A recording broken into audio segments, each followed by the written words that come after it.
Halo semua and welcome back to Shack Tat. Jadi di hari ini sebenarnya udah lumayan lama, harusnya sudah sekitaran seminggu, nggak lebih, dua minggu, hampir 2 minggu setelah Petrus Cup berlangsung dan aku belum bikin review recapnya, jadi agak telat, mohon maaf. Tapi I will get it done. Jadi inilah pembahasannya, apa aja yang terjadi sama Petrus Cup. Terus aku bakal bahas sedikit tentang Bumi Borneo yang kemarin bermain di Indonesia Cup. Lalu yang paling penting, Porprov Kalimantan Barat di November nanti, akhir November nanti. Jadi kita mulai dari Petrus Cup dulu ya. Jadi Petrus Cup kemarin itu ada 3 kategori, kalian udah tau lah kan kalau bisa lihat di Instagram aku. Ada yang KU12 Mix, terus ada Putra, ada Putri.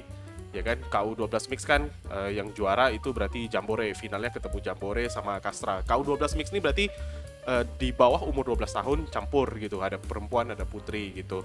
Itu KU12 Mix isinya sih itu. Terus ada SMA Putra yang kalian tahu, terus ada SMA Putri juga. Paling aku ingat-ingat aja ya yang memorable ya, kenangan-kenangan yang memorable, memori yang membekas lah kayak itu yang bisa aku bahas. Kita coba bahas dari KU dulu ya.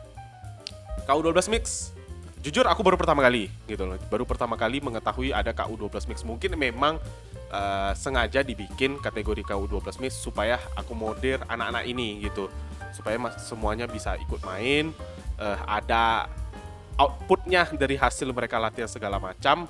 Nah nih main gitu, ayo tanding gitu. Dan emang ternyata hasilnya tuh nggak jelek-jelek amat, bahkan seru juga gitu. Nggak cuma Jambore Kasra, ada Tenaga Baru yang ikut waktu itu, terus ada Big Don Academy, terus satu lagi apa ya?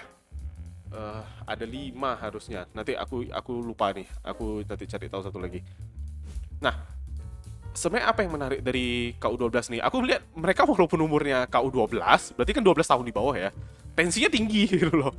Kayak mereka tahu nih mau mainnya kayak gini. Oh, ini fault call, ini apa?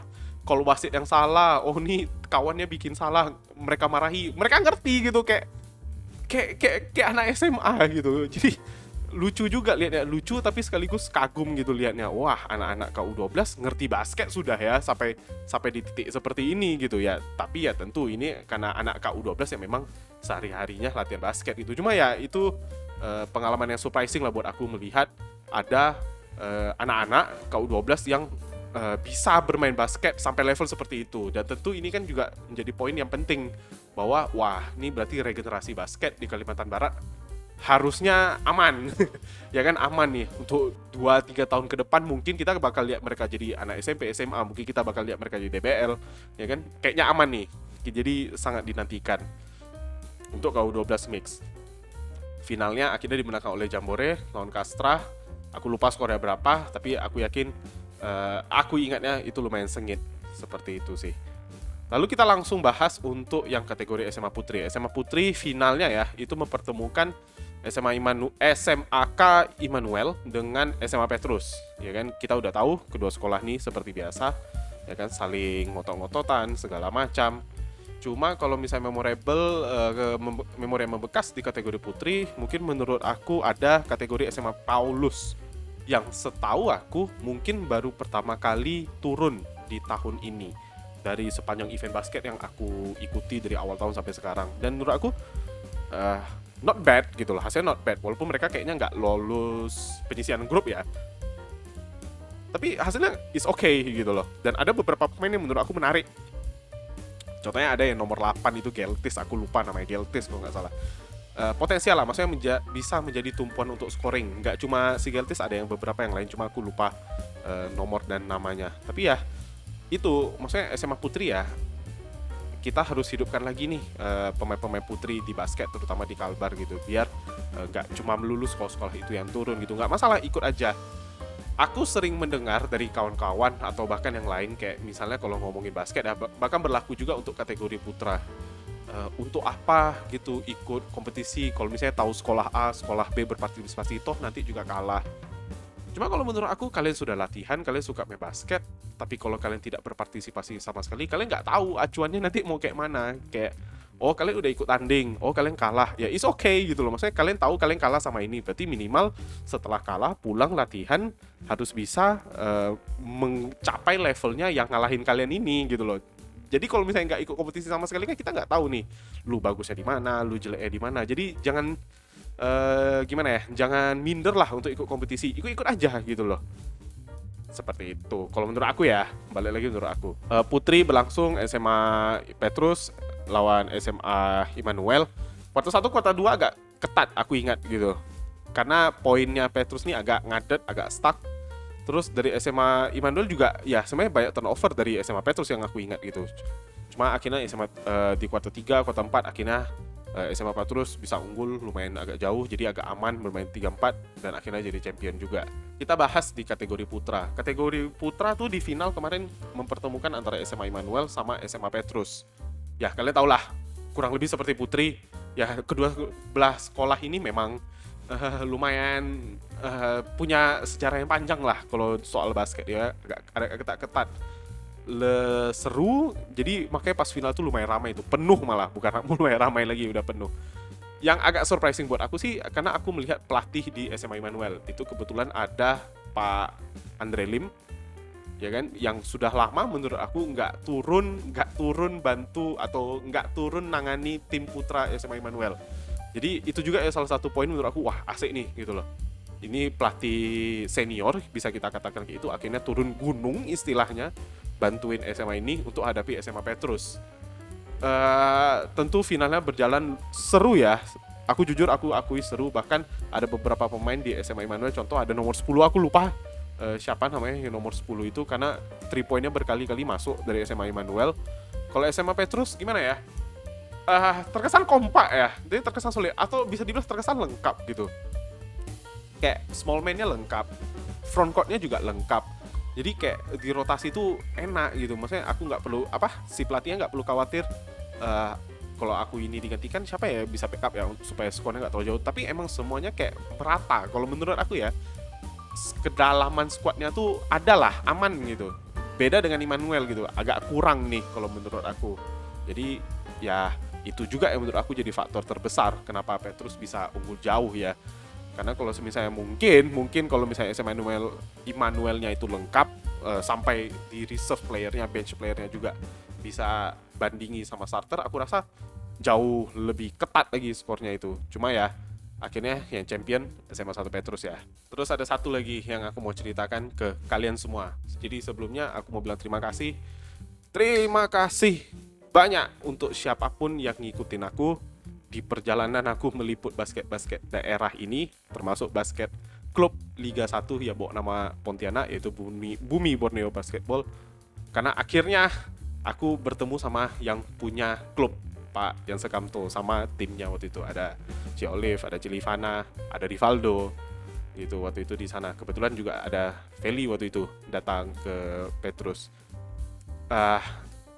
It's an honor for me, tentu itu kayak bisa dibilang ya, kayak pencapaian gitu, bahwa ternyata dari hasil ngebacot di Instagram sampai bisa ketemu sama yang punya klub. Aku jujur excited banget pas waktu itu diajak ketemu. Aku jujur nggak kebayangin lah, oh ternyata aku bisa ketemu ya. Seperti itu. Jadi thank you banget waktu itu thank you Rivaldo udah ngajakin buat ketemu. Terima kasih juga Pak Jansen dan tim yang lainnya, C. Livana, C. Olive, udah mau bersedia buat ngobrol-ngobrol. Sebenarnya aku masih banyak yang pengen aku obrolin, cuma ya tau lah ya Pak Jansen kan sangat sibuk, ya waktu terbatas waktu itu datang ke Pontianak. Dia juga kebetulan buat hadiri di finalnya kemarin.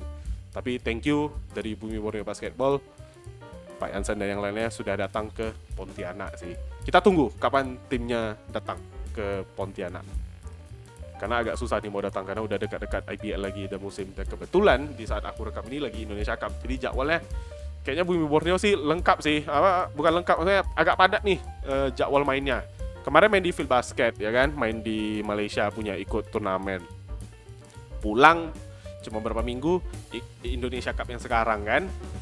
Ini pas waktu rekam ini aku sudah tahu bahwa yang final tuh Satria Muda dan Pelita Jaya.